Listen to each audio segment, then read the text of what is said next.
Hello. In this video, I'm going to be doing a speed run of a prior video, which I will link in the description, which in turn was building off of a prior video of setting up a local Docker deployment. So the first video, it was a local Docker deployment using Docker Compose, and then the second video was branching off of that and making PHP run together with NGINX inside of a Dockerized setup by building off of what we had before and using git branch to do so. So this is going to be a speed run where I'm going to do the same work that was done in the PHP video, but as fast as possible with as little explanation and kind of slowness as possible. So I'm in the repository where I've made several branches, so I'm going to git checkout main, make sure I have the most recent version, git pull, and then I'm going to branch off of main and do a speedrun branch.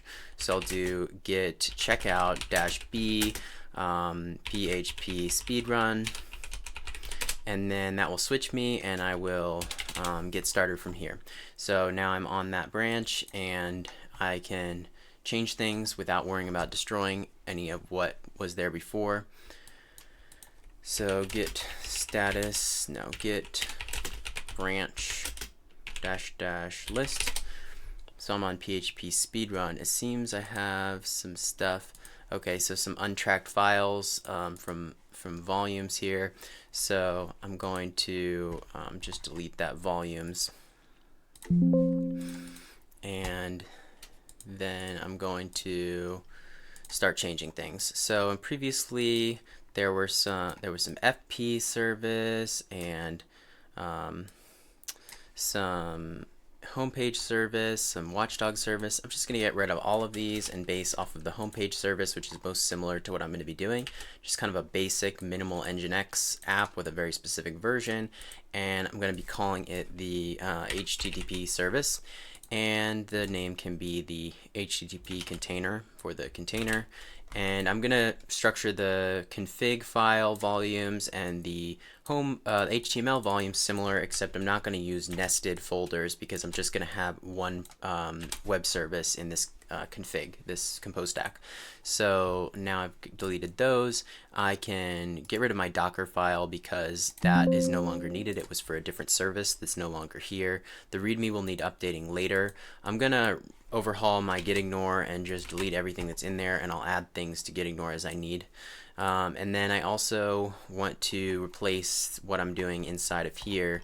So I'm going to take a simpler approach here rather than doing Perl scripts. Instead, I'm just going to create some template files and then copy those over as I need them. So I'm going to create a folder templates, and this will get pushed up to GitHub so that I can copy templates over to my volumes, and users of my repo can do the same. So I pretty much don't need most of this, but I'm just going to, for now, I'm going to exit 0 so that I can just leave this once I've done everything I want to do. So nothing below exit 0 is going to get done. And I'm really only going to want to follow the homepage stuff. I don't need the one for the other service, and I just need to adjust those paths so that they don't have homepage in them anymore. So just those volumes there. I'm still going to want to create a volume for just config and HTML, and then I'll still want to clear out what's inside of the config and HTML folders. Then I will use this image. I don't need to pull it because I'm running it, and I'll just copy conf.d to config, nginx config to config, and I will copy HTML to volumes and stop and exit. So that should be pretty good. I don't think that I will need any of this except maybe this new HTML body down here at the bottom, so I'll just leave that for myself, but this will exit 0 right here. So I can drag up the terminal and run my setup script /script/init.sh. Going to create some volumes, having a Docker error because Docker desktop is not running, so I'll just run Docker desktop.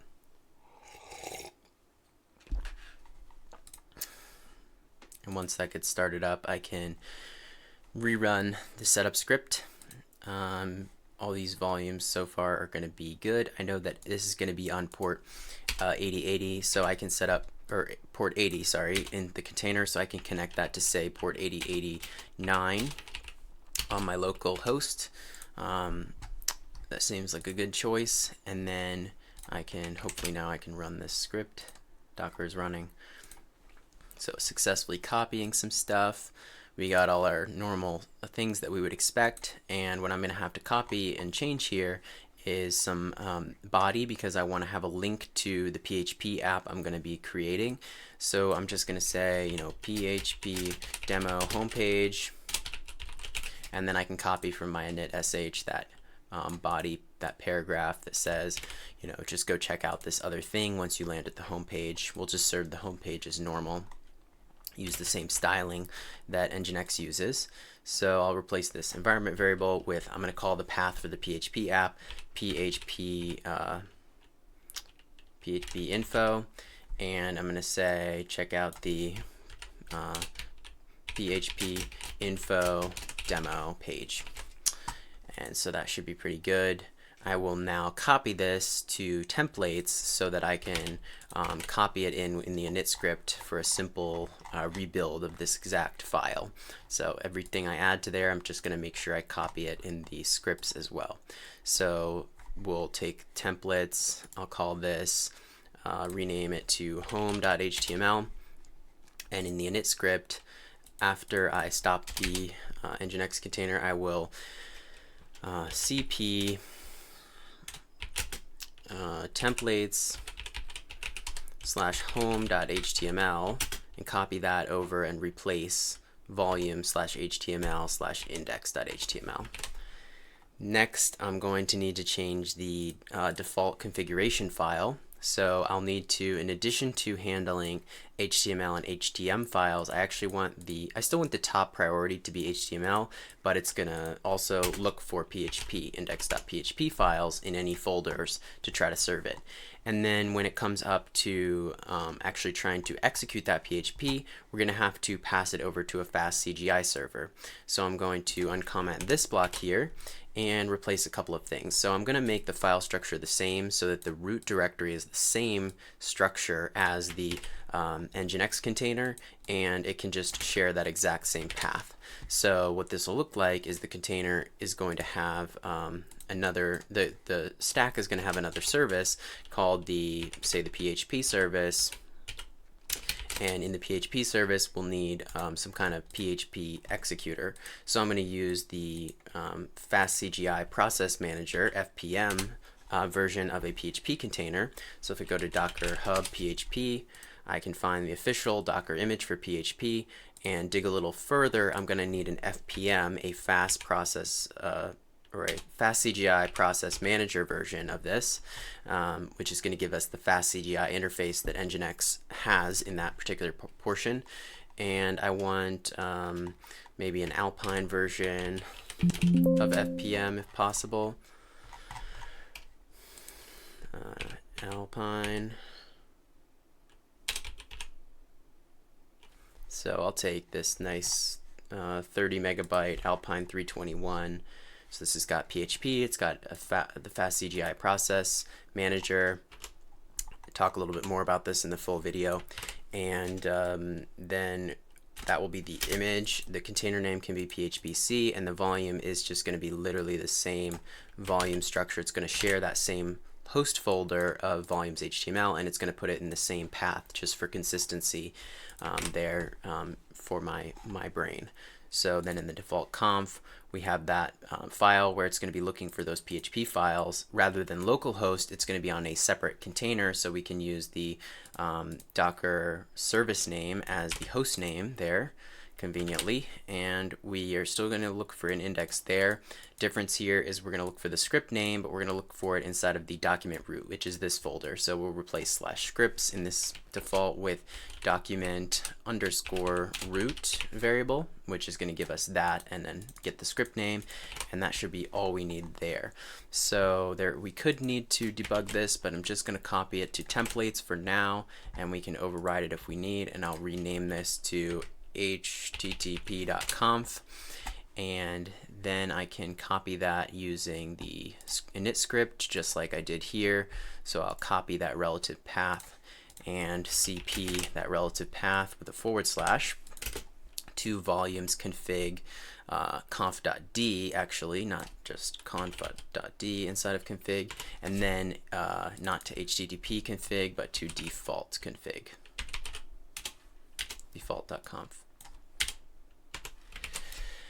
Okay, and then finally we have the index, we have the default conf, and there's one more thing that we're going to need here, which is the actual PHP that we're going to put inside of the HTML folder. So we're going to serve a subpath of this called what we put in that index, the /php info, and so this is /, and so inside of here we'll create a folder php-info, and then we can create a new file inside of there, index.php, and then we can do a php get info command. Just use the PHP interpreter to get some nice HTML about the information of the PHP system, and turn that into HTML and serve it back. So now we're going to need to save this folder. We can copy this, copy and paste it into templates. We can call this HTML PHP info path. Name doesn't necessarily matter here. So now we're going to take that folder, cp-r for recursive, and we'll take templates, copy relative path, templates, so that was the full path, so we'll do relative path, and replace that /.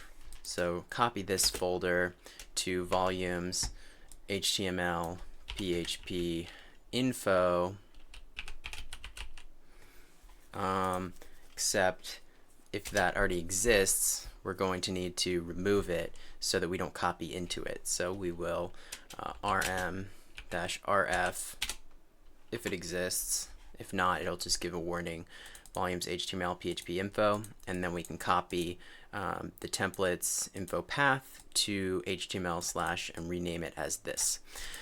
So hopefully, if we didn't make any mistakes, that init script should just handle everything, delete all the volumes, reconfigure all the volumes, and we should get back our index.php, our edited HTML, which contains that link, and the default conf file, which now has some changes placed into here.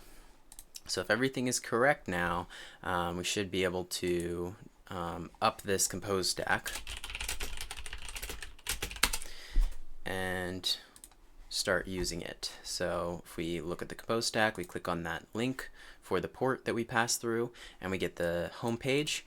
We click the link to the info, and we get the PHP info path, and we're seeing exactly what you would expect, which is this nicely formatted HTML. You can see that this is not the PHP code we put in there, but it is a construction that PHP made of HTML by running PHP in that other container.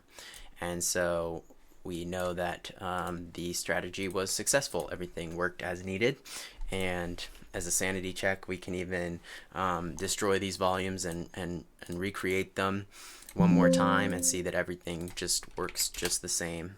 Whoops, so we'll need to run the init script. Even though those volumes are live, I've done this before and it's worked fine. So click here and we get that. We reload, everything's there. We go to the PHP file, and we're hitting that PHP file and getting things to execute. So that shows that our init script is working great. And the last thing to do is just to clean up anything else from the init script we don't need. So that would be all of this, and then also want to just quickly document and make sure our git ignore is the way that we want it.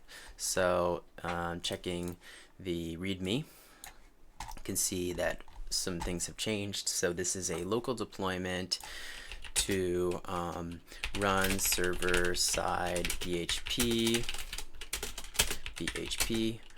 on a using fast CGI process manager together with an NGINX web server. And the architecture is that requests to port 8089 get handled by the HTTP service, and if it encounters PHP files, it executes them using the PHP service over the Docker network on port 9000, which is the default FPM port. So that's all inside of that's why we didn't have to pass that port. It's all inside those networks. We don't need Perl anymore, so we can take that out of the prereqs. This stuff should be similar, and how you're going to set everything up is going to be similar, except we don't need this step 3. I guess we still could go to localhost 8089, click the link on the home page. We don't need to monitor services because we've taken that part out. And to down the compose stack, you should see the PHP info with some purple coloring. And that's how you down the compose stack. I saved so these numbers updated themselves. And pretty much I think everything is good here. We down the stack, so localhost 8089 will not work. But pretty much everything should be good now. So just made a lot of changes at once, but can easily do a git status, and we'll see some new folders. Okay, volumes we are going to want to ignore, so it's good that we check this. We'll ignore volumes, and then these ones we're going to want to push those changes, so git status again. Okay, git add dot git commit dash m, transitioning to a server side PHP web server config. And we don't have that branch up in the cloud yet. So we did a git branch dash dash list, maybe dash dash all. Yeah, we'll see remotes origin main, remotes origin main, remotes origin PHP, but we don't see remotes origin speedrun, PHP speedrun. So we'll copy this and git push dash u for upstream. Origin is our remotes name, and we'll give it the name of PHP speedrun, and that will push it to the remote. Then when we list all, we'll see we have a PHP speedrun, and we should be up to date in Git. So that was all it took to branch off of our existing code base, and we can always git checkout main, and all of our setup for main with everything and all the same scripts and everything is still there on the main branch, but we've made a separate branch, the PHP speedrun branch, where we did the PHP approach kind of as fast as possible. So thank you for watching. If you're finding yourself a little bit confused with the volume of information, feel free to go and watch the longer version of this video that's linked in the description.